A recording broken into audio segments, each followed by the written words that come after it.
The air in the Langford family office doesn't smell like money. Money has a smell. It's usually old leather, fresh ink, or the metallic tang of a vault door. But wealth, true, generational, empire-building wealth smells like absolutely nothing. It is the scent of aggressive climate control, hermetically sealed silence, and the kind of negative space that costs $500 a square foot in downtown DC. I was sitting in my office, glass-walled enclosure that looked more like a sterile lab than an IT department, watching the network traffic flow like a digital pulse across my triple monitor setup. My name is Naomi. On the org chart, I'm listed as head of information systems and security. To Grant Langford, the patriarch of this investment dynasty, I am the gatekeeper. I don't just fix printers. I build the digital fortresses that keep the family's billions safe from hackers, foreign states, more often than not, their own bad judgment.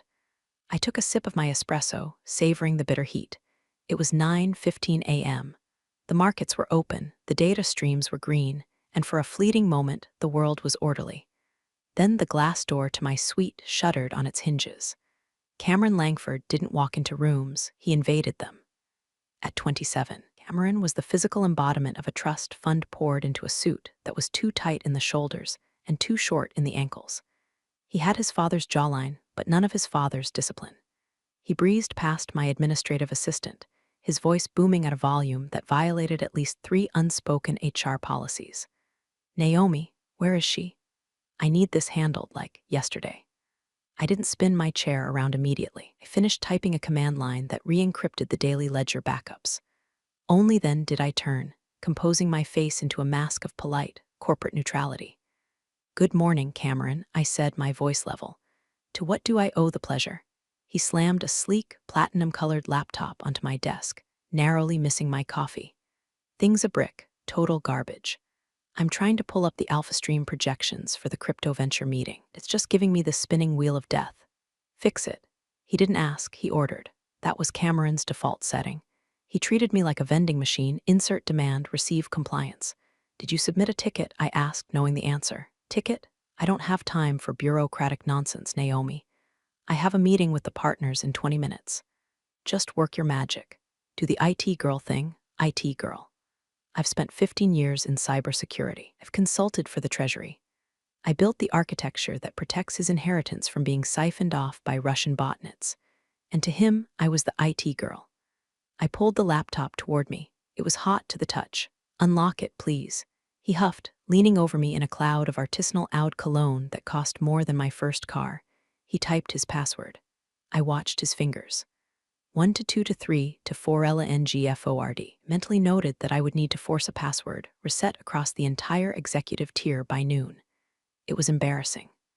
"While I look at this," I said, keeping my eyes on the screen, "you might want to check the status of your credentials." We sent out a memo about 2-factor authentication updates.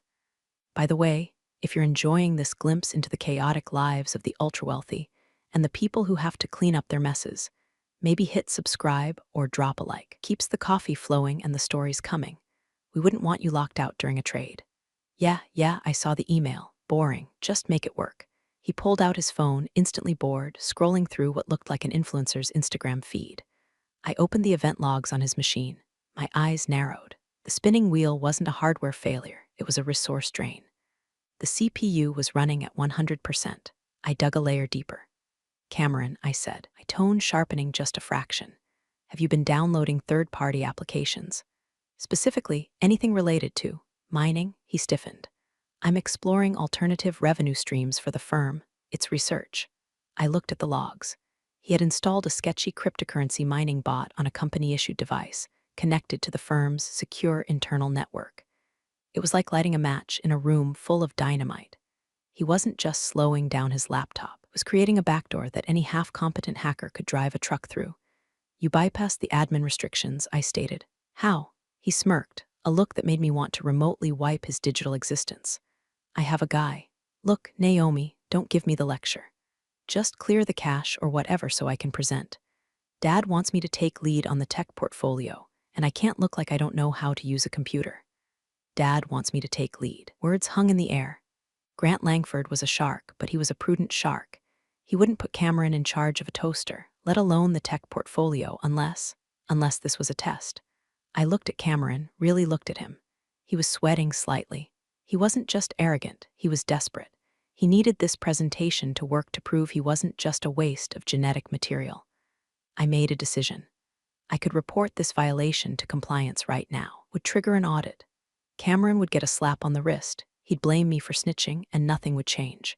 Or I could let him keep digging. I can stabilize it for the meeting, I said, typing a command that merely suspended the mining process rather than deleting it. But this machine is compromised, Cameron. I'll need it back tonight for a full scrub. Fine, whatever, just give it here. He snatched the laptop back before I had even fully withdrawn my hand. See, was that so hard? You tech people always make everything a drama. He spun on his heel and marched out, presumably to go lie to a room full of investors. I sat in the silence he left behind. The scent of his cologne lingered, masking the sterile air. I turned back to my triple monitors. I didn't go back to my routine maintenance. Instead, I opened a new terminal window. I typed in a command to mirror his laptop's activity to a secure, partitioned sandbox on my private server. He wanted to be a tech lead. He wanted to bypass my security protocols because he had a guy. Okay, Cameron, I whispered to the empty room. Let's see what else you're hiding. The storm had blown in, loud and messy. But he had no idea he had just walked into the eye of a hurricane I was about to engineer. The game was on, and unlike him, I knew the rules. Langford Family Office at 9:00 p.m. was a different beast entirely. The frantic energy of the trading day had evaporated, leaving behind the hum of servers and the low, throbbing blue light of the standby LEDs. The cleaners were moving like ghosts through the hallways, vacuuming the plush carpets, but in my glass box, the work was just beginning. I cracked a fresh bottle of sparkling water. Carbonation bit at my tongue as I brought up the sandbox environment I had created earlier. Cameron's laptop was now a digital open book to me. He had returned it to me at 5:00 p.m., tossing it onto my desk with a muttered "It worked, thanks," before heading out to a happy hour that would likely last until dawn. He thought the issue was resolved. He thought I was just going to run a virus scan and wipe the screen. He was wrong. I started sifting through the logs, not looking for errors this time, but for patterns. In cybersecurity, we look for anomalies, spikes in data transfer, logins at strange hours, connections to unverified IP addresses. The first thing I found was the VPN usage. Now, using a virtual private network isn't a crime. We mandate it for all remote work. But Cameron wasn't tunneling into our secure DC node. He was routing his traffic through a kaleidoscope of jurisdictions. Panama, the Seychelles, Cyprus. Why do you need a Panamanian IP address to check your email, Cameron? I muttered, scrolling through the timestamps. I cross-referenced the timestamps with the building's physical security logs. At the exact moments his laptop was bouncing signals off a server in Panama, Cameron was physically sitting in his office. I dug deeper. I pulled up the packet captures, raw data of what he was actually sending and receiving. It was encrypted, obviously, but he was sloppy. He was using a consumer-grade encryption tool, something you could download for free, thinking it made him invisible.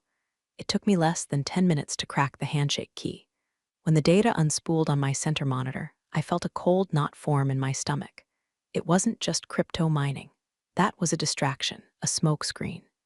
Cameron was transferring files, massive PDF files. I opened one. It was a dossier on the Project Helios acquisition, a deal Grant Langford had been negotiating in secret for 6 months. It contained proprietary valuations, environmental impact reports that hadn't been released to the public, and leverage points against the sellers. This was highly classified internal data. If this leaked, the deal would implode, and the Langford stock would take a hit that would bleed millions in minutes. I checked the destination. An external Dropbox account, anonymous. My finger hovered over the phone. I should call Grant. I should call legal. This was corporate espionage, plain and simple. The idiot son was selling the family silver out the back door, probably to fund a gambling debt or impress some shady new business partner. But then I paused. The file transfer was dated 3 days ago, but the file size, it was slightly off. Compared it to the original on our secure drive. Cameron's version was 2 MB smaller. I analyzed the metadata. He hadn't just sent it, he had altered it. I opened the 2 documents side by side. In the valuation column, Cameron had changed a few key integers. He had inflated the projected liabilities of the acquisition target. Why? If he leaked this, he wasn't just sabotaging the deal, he was trying to tank the price. My mind raced. The price tanked, the deal would fall through. Or the Langford family could buy it cheaper. No, Grant wouldn't play that dirty with his own data. This was Cameron acting alone. Was he shorting the stock, betting against his own father? I pulled up the surveillance footage from the server room hallway. I rewound 3 days. There he was. Tuesday, 7:45 p.m. Cameron walking down the corridor. He stopped near the secondary server rack, the physical backup. He looked around, checking for cameras. He looked right at the dome camera in the ceiling, but he clearly thought it was a blind spot. It wasn't. He pulled a USB drive from his pocket, a black, unbranded stick. He plugged it into the maintenance port of the smart thermostat on the wall. I blinked. The thermostat? I accessed the thermostat's logs. Clever. Stupid, but clever. He was using the EOT Internet of Things network, the network that controlled the lights and temperature, bridge a connection to the guest Wi-Fi, bypassing the corporate firewall. He was using the building's own infrastructure to smuggle the data out. You didn't come up with this, Cameron, I said softly. You're not this smart. Someone was guiding him. Someone was feeding him instructions on how to penetrate the fortress I had built. I sat back, the blue light washing over my face. If I reported him now, he'd claim ignorance.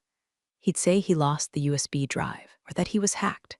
He'd throw enough money at lawyers to muddy the waters, and Grant, out of paternal guilt, might hesitate. I needed more. I needed undeniable proof of intent. I needed to catch him not just holding the smoking gun, but pulling the trigger. I closed the evidence folder and encrypted it within a hidden partition on my own drive, labeling it System Diagnostics V4. Then, did something that went against every instinct I had as a security professional. I opened the firewall port he had been using. I widened the channel. I cleared the logs on the thermostat so he wouldn't know I'd seen him. I was going to let him do it again. But this time, I wouldn't just be watching. I'd be tagging every single digital dollar he touched with a radioactive isotope that would lead right back to his trust fund. Go ahead, Cameron, I whispered, turning off the monitors one by one. Get greedy. The summons came the next morning via a handwritten note left on my desk. No email, no calendar invite, just a piece of heavy cream cardstock with Grant Langford's initials embossed at the top. Naomi, 10:00 a.m. The library. The library was Grant's sanctuary. It was a room that felt like it belonged in a 19th century English manor, transplanting directly into the steel and glass heart of DC. It was soundproofed, swept for bugs weekly, and was the only room in the building with a working fireplace. I arrived at 9:59 a.m. Grant was standing by the window, looking out at the Capitol dome in the distance. He didn't turn when I entered. He just gestured to the leather armchair opposite his desk. Coffee, he asked. His voice was gravel and oak, worn smooth by decades of negotiation.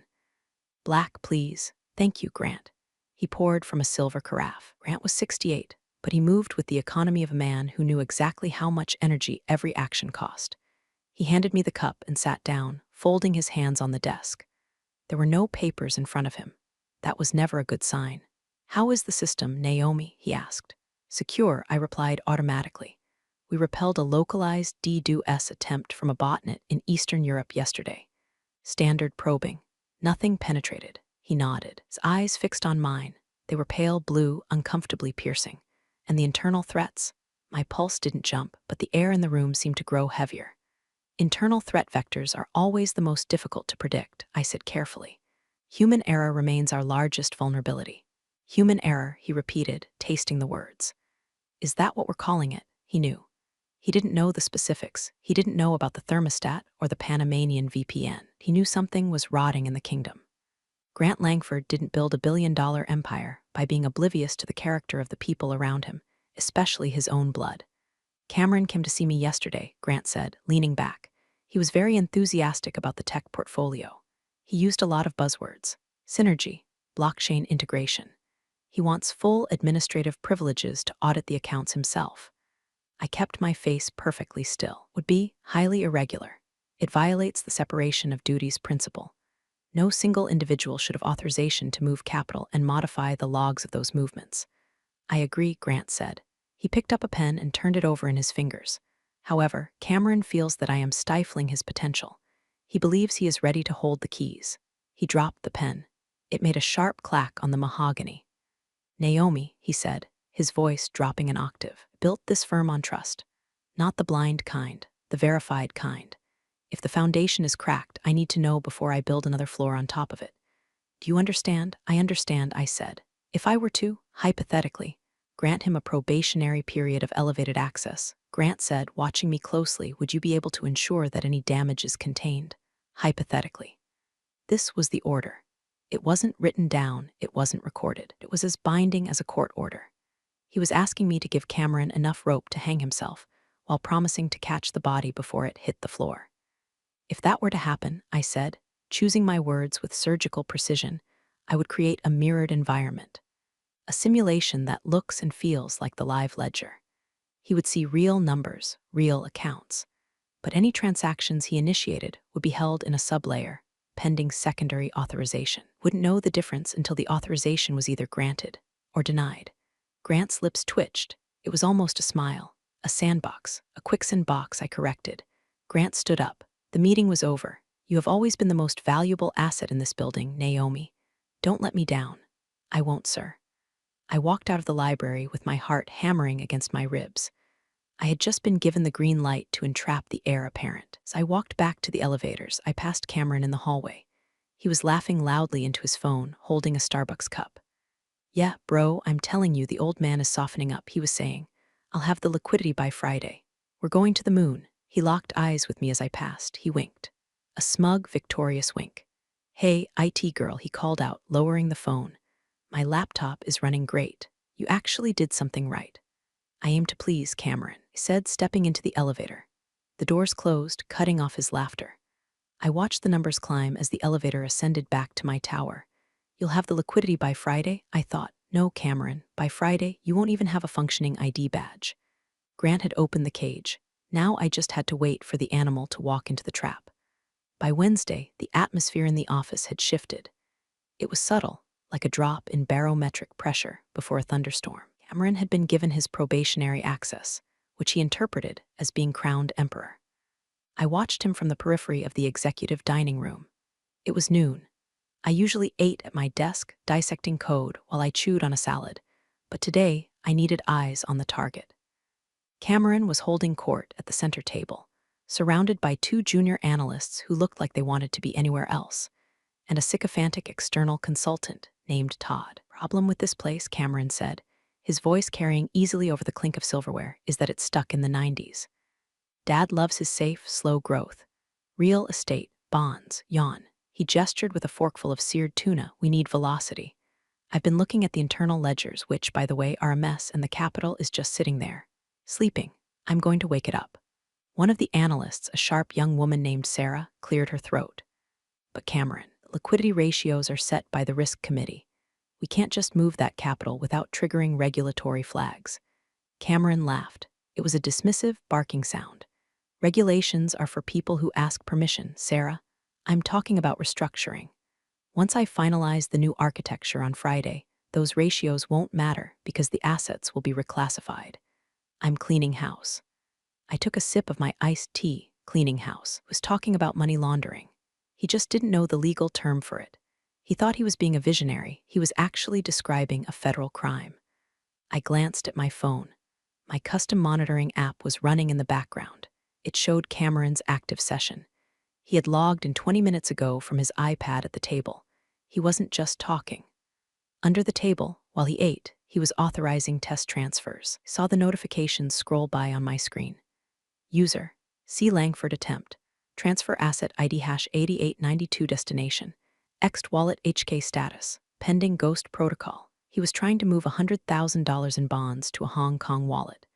In his view on his iPad, the screen likely said processing or success.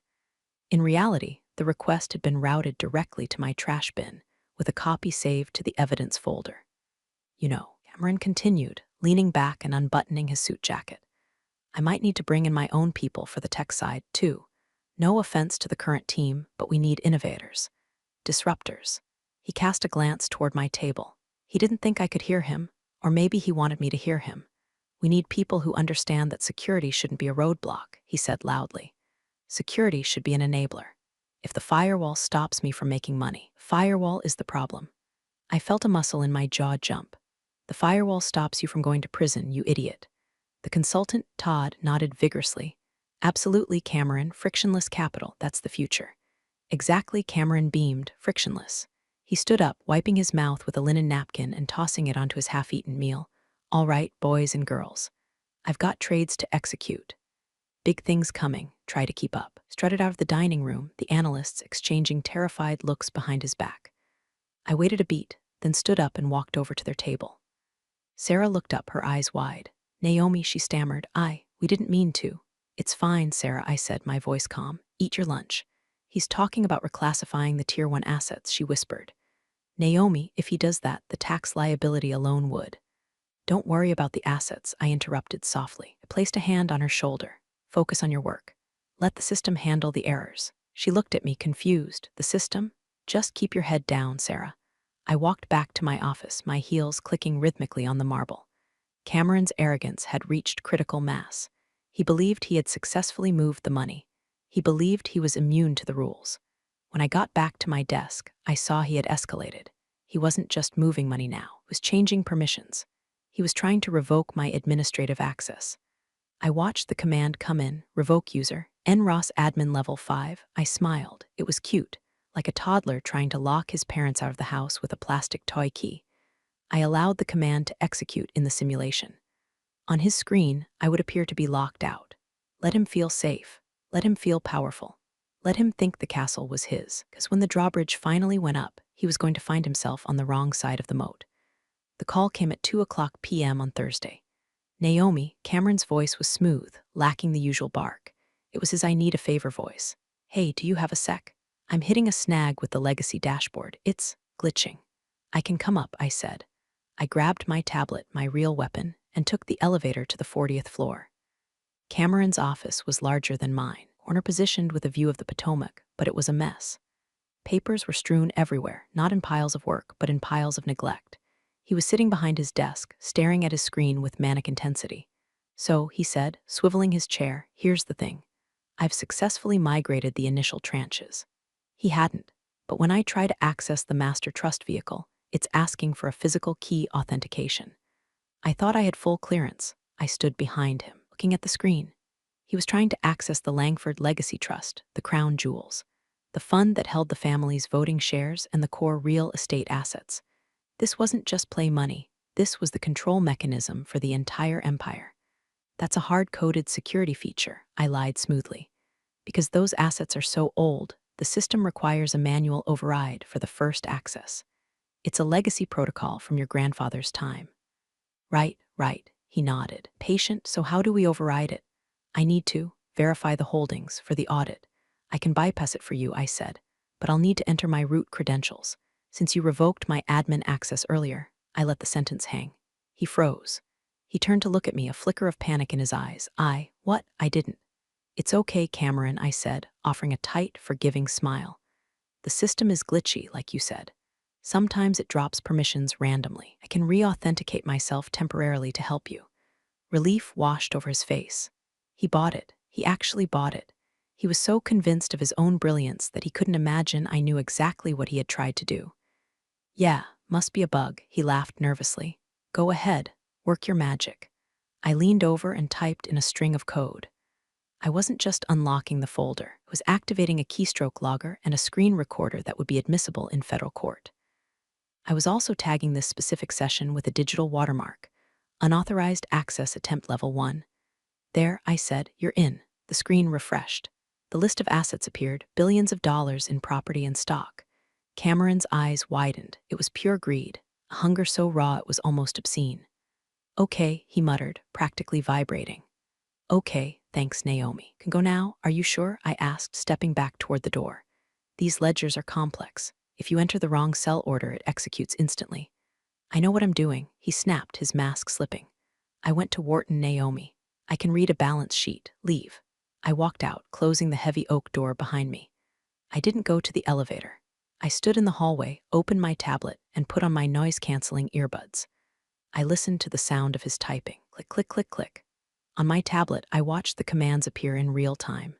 Command: liquidate position asset, 400 Pennsylvania Ave buyer, Shell Corp Helios limited price, 40% market value. My breath hitched. He was selling the headquarters building, to himself, or to the shell company he had set up. And he was doing it at a 60% discount. He was gutting the company. He wasn't just trying to make a profit, he was trying to steal the building we were standing in. I watched him confirm the transaction. Confirm, Y/N, he hit Y. On his screen, a green checkmark appeared, transaction successful. On my screen, a red banner flashed, fraud detected, assets frozen, evidence logged. I took off my earbuds. My hands were shaking, not from fear, but from the sheer audacity of it. He had just attempted the largest corporate theft in the firm's history, from his father's office. I stood 10 feet away. "You didn't just fail the test, Cameron," I whispered. "You just signed your resignation." I headed for the stairs. I needed to get to the server room physically. The final act required a hard switch that couldn't be done remotely. It was time to pull the plug. The basement server room was the coldest place in the building. It was kept at a constant 62 degrees, a hum of white noise that drowned out the world above. I swiped my badge, only badge with unrestricted access to the sector, and the biometric scanner read my retina. The doors hissed open. I sat at the main terminal, the God console. Upstairs, Cameron was likely popping champagne. In his mind, he had just sold the headquarters to his shell company for pennies on the dollar, and was now waiting for the settlement funds to hit his account. I brought up the financial gateway. There it was. Quest to wire $45 million in settlement funds to a routing number in the Cayman Islands. Bank of the Caymans. Account holder, Veritas Holdings. I ran a quick script on Veritas Holdings. It had been registered 3 days ago. The registered agent, a P.O. box in a strip mall in Nevada. The same strip mall where Cameron's consultant, Todd, had a registered LLC. They were sloppy. They were so incredibly sloppy. I hovered my hand over the keyboard. This was the moment. If I blocked it now, it was just an attempted error. Cameron could claim he clicked the wrong button. He could claim it was a simulation exercise he was running for stress testing. But if I let it hit the SWIFT network, that was wire fraud. That was federal. I needed it to go one step further. I needed him to try to convert it. I authorized the packet to leave our internal sandbox and hit the external gateway. I routed it into a holding loop I controlled at our partner bank. To Cameron, it would look like the money had arrived in the Cayman account. I switched views to the mirror of his screen. He refreshed the Cayman Bank portal, which, unbeknownst to him, was a spoofed site I was injecting into his browser. Balance, $45 million and 0 cents. I saw him pump his fist in the air via the webcam. He picked up his phone. He dialed Todd. "We're rich, baby," he shouted. It cleared. No flags. The IT bitch didn't even notice. The IT bitch. "Okay," Cameron said into the phone. "Now initiate the buy, Bitcoin, all of it. Wash it before they wake up." There it was. The intent to launder. Inheritance simulation. Failed. I typed into a secure chat window that was linked only to Grant Langford's private tablet. I attached the audio file of him saying wash it. I attached the logs of the sale. Attached the IP trace of the Cayman account. I waited. 3 dots appeared on the chat window. Grant was typing. "Do what needs to be done. Secure the assets. Terminate the threat." That was it. No emotion. No my poor son. Just business. I looked at the transaction pending in the crypto exchange queue. Cameron was trying to convert $45 million of his father's money into Bitcoin. I typed a command, override auth code black. I paused the transaction. I didn't cancel it, I froze it. Then I opened the system-wide directory. I found Cameron's user profile, Cameron Langford, Executive Vice President. I moved the cursor to the active status toggle, but not yet. There was one more thing I needed to do. I needed to make sure he knew exactly who ended him. I opened a dialog box on his screen. A system administrator message. I typed, error 404, integrity not found. I didn't hit send yet. I wanted to see his face when it happened. I locked the console and stood up. I smoothed my skirt. I checked my reflection in the dark glass of a server rack. I looked calm. I looked professional. I walked out of the server room and headed for the elevator. It was time for the face-to-face. Before I went to confront Cameron, I made a detour to the legal archives on the 12th floor. This wasn't strictly necessary for the technical lockout. Naomi Ross doesn't do things by halves. If you're going to shoot the king, you don't just use a bullet. You use a signed, notarized, and tripartite-approved cannonball. I met with Alina, the firm's general counsel. Alina was a woman who could smile while handing you a foreclosure notice. She was waiting for me. Is it time? She asked, her hands resting on a thick file folder. Clause 12C, I said. Immediate invocation. Clause 12C was a buried provision in the family trust bylaws. It stated that in the event of demonstrable incompetence or malicious action by a beneficiary, the trustee grant could delegate total control of the assets to a designated technological custodian for a lockdown period of 72 hours. That custodian was me. Alina opened the folder. Inside was a single sheet of paper with Grant's signature already at the bottom. The date field was blank. Signed this 3 years ago, Alina said softly. He knew this day might come. I picked up a pen and filled in the date. December 16th. Once I countersigned this, I told her, I am legally moving the entire Langford portfolio, roughly $4 billion in managed assets, into the Black Vault. The Black Vault wasn't a physical safe.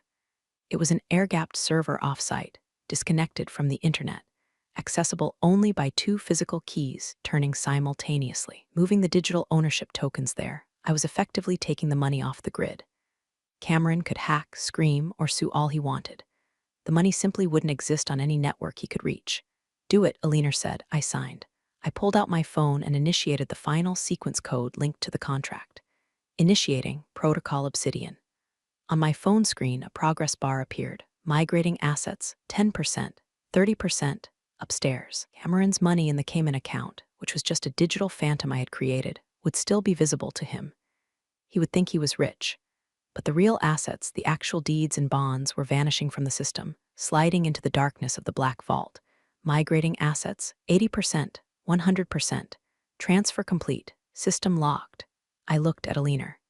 The building is now effectively empty of value. It's just furniture and people. One very exposed liability, Alina added. I nodded. I'm going to remove the liability now. I drafted a final internal memo on my secure pad. Subject, Incident Report #9982 Internal Threat Neutralization. I attached the video of Cameron's Wash It phone call, the key logs of him selling the building, and the countersigned Clause 12C. I sent it to the board of directors. By the time I reached the elevator, every board member's phone would be buzzing. They would see the evidence. They would see that the company had been saved, not by Cameron, but from him. The elevator chimed. I stepped in and pressed the button for the 40th floor. My heart rate was steady, 65 beats per minute. This was the part I enjoyed. The coding was the work. The confrontation, that was the art. I didn't have to go to Cameron. He came to me. I had just returned to my glass office when I heard him. Wasn't walking, he was running. Naomi, he burst through the door, his face a mask of red-blotched fury. He was holding his laptop like he wanted to use it as a weapon. What did you do? He screamed. Spittle flew from his mouth. What did you do to the network? I sat behind my desk, hands folded. I'm afraid you'll have to be more specific, Cameron. I manage a very large network. He slammed the laptop down. My accounts, they're gone, all of them. Tried to transfer the Bitcoin out to a cold wallet, and the screen just went black. Now it won't turn on. It says access denied. Fix it. Access denied, I repeated slowly. That usually means you don't have permission. I have permission. I'm the executive vice president. I own this place. He was shaking. Reboot the server. Reset the router. I don't care what you have to do. Just get my screen back up. I have $45 million in limbo. I stood up. Rush? I took my time. Actually, Cameron, I said, my voice dropping to that dangerous, quiet tone I used for catastrophic system failures. You have $0. He blinked. What? The 45 million you saw, that was a simulation, a mirrored interface. You've been playing a video game for the last 3 days. You're lying. He laughed, a high-pitched, hysterical sound. I saw the transfer. I saw the bank confirmation. You saw what I wanted you to see, I said. I intercepted your packets at the router level. I redirected your VPN. I watched you sell the headquarters. I watched you try to launder the money through the Caymans, and I recorded every single keystroke. I tapped my keyboard. The large monitor on the wall behind me flickered to life. It showed the video clip of him. Wash it before they wake up. Cameron's face went pale. The color drained out of him so fast he looked like he might faint. That's illegal. Stammered, you wiretapped me. I audited you, I corrected, on company equipment, on company time, under the explicit instruction of the trustee. My father, he choked out. My father will fire you. He'll sue you into the ground. You're just IT, you're nobody. I'm the person who holds the keys, Cameron, I said, and I just changed the locks. I reached over and picked up his platinum laptop. Hey, Give that back. I typed a single command, sudo wipe device force. Screen flashed white, then went permanently black. There, I said, pushing the dead brick of aluminum back toward him. I fixed it. It won't give you any more trouble. He stared at the laptop. Then he stared at me. His hands were curling into fists. For a second, I thought he might actually swing at me. You ruined me, he whispered. Why? Why would you do this? Because you were sloppy, I said cold. And because you called me IT girl. The air in the room was electric. Broken. The arrogant prince had been stripped naked in the town square. Get out of my office, I said, and Cameron, your badge has been deactivated. You'll need security to swipe you out of the building. He opened his mouth to scream, to rage, to threaten. But then the door behind him opened. Cameron spun around. Grant Langford stood in the doorway. He wasn't alone. Behind him were two large men in dark suits, private security, not the building rent-a-cops. Dad, Cameron gasped. He rushed forward, his hands out. Dad, thank God, she's crazy. She hacked my accounts. She's trying to steal the portfolio. You have to arrest her. Grant didn't move. He didn't look at his son. He looked past him directly at me. Is it done? Grant asked. The assets are in the black vault, I replied. The threat has been neutralized. The evidence has been sent to the board. Dad, Cameron's voice trembled. What is she talking about? Grant finally looked at his son. Look wasn't angry. It was disappointed, which is infinitely worse. I gave you a rope, Cameron, Grant said softly. I hoped you would use it to climb. Instead, you used it to try and strangle this company. I was making us money, Cameron pleaded. I was modernizing. You were stealing, Grant said. And you were doing it badly. Grant nodded to the security guards. They stepped forward, flanking Cameron. Escort him out, Grant said. If he returns to the premises, treat it as a trespassing violation. You can't do this. Cameron screamed as they grabbed his arms. I'm your son. I'm a partner. You're a liability, Grant said. They dragged him out. Cameron was still shouting about lawsuits and his rights as they disappeared down the hallway. The noise faded, swallowed by the heavy soundproofing of the office. Silence returned. The beautiful, expensive silence of the Langford family office. Grant walked over to the window of my office, looked out at the city below. He'll be cut off, Grant said, almost to himself. The trust provides a stipend, but he has no access to capital. He'll have to find a job.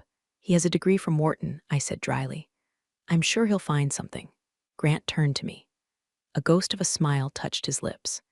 You stopped a $45 million theft and secured $4 billion in assets in under 72 hours, he said. You did it without disrupting a single legitimate trade. Just doing my job, sir. No, Grant said. Your job description is systems lead. This, he gestured to the black screen of the monitor. This was the work of a trustee. He reached into his jacket pocket and pulled out a small velvet box. He placed it on my desk. New credentials, he said, and a new title. Executive Director of Risk and Operations. It comes with a seat on the board, a significant equity stake. I looked at the box. I didn't open it yet. Thank you, Grant. You earned it, Naomi. You're the only one who passed the test. He nodded once, then turned and walked out.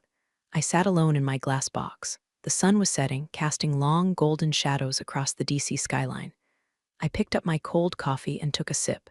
It tasted terrible, but I didn't care. I opened the velvet box. Inside was a heavy black key card. No name, just a gold chip and the Langford crest, the keys to the kingdom. I turned back to my triple monitors. I typed one final command. System status, green, all secure. Cameron was gone, the money was safe, and the IT girl was now the one holding the leash. I smiled just a little and went back to work. Not every victory needs applause or a corner office. Sometimes walking away with your dignity is the real promotion. Thanks for being here, Well. I'll catch you in the next story.